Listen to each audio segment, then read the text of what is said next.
Hello guys, this is Ros Maria. So welcome to my channel. So today, magkakabit tayo ng kortina. Samahan niyo ako.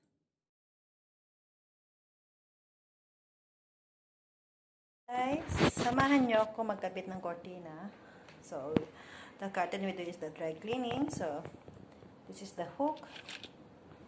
Yeah. Let's go. So usually, the curtain in Singapore, we do the dry cleaning. We need to open up this. So, we might need a scissors. So, we open. And each curtain, there is a designated number. So, you will see which area. So, we have a master bedroom 1, 2. So, this one, it says hall 2. So, we have the living room. So, hall 2. So, this one is here. And more. Yeah. Hall 1. Okay, did you see that? So, slowly, we will put there. Okay. So, this is our hook. We will put the hook together. So there is a designated number. So this is room 1. Let's say R. It stands for room number 1. So each room there is a 2 curtain. Room number 1. So 1, 2.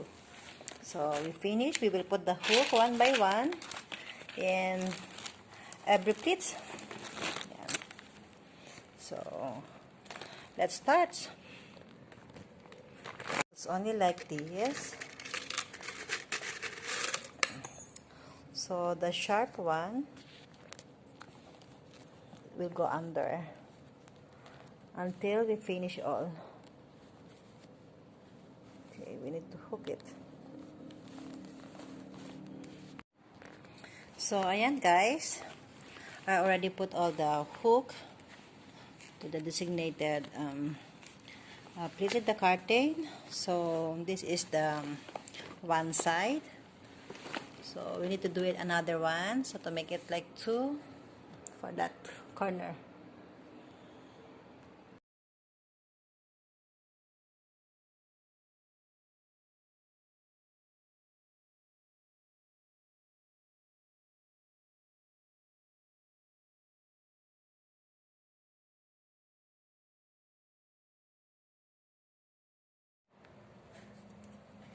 So hello guys, we already put in the hook. So we only try to just keep on going like this. Put in one by one. So there is already a hole, and all you need to do is to insert. So we need to insert one by one until we finish all the hole. Okay.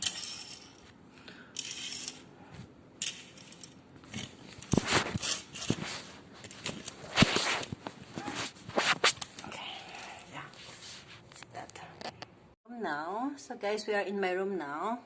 So this is the lining. Same, we are putting all the hook in the hole. Yeah.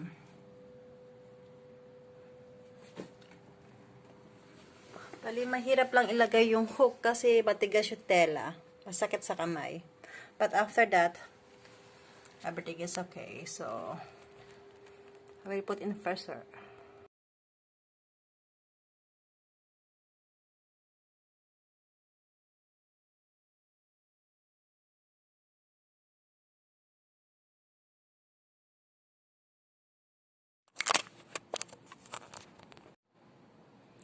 And finally, we already put back our curtain.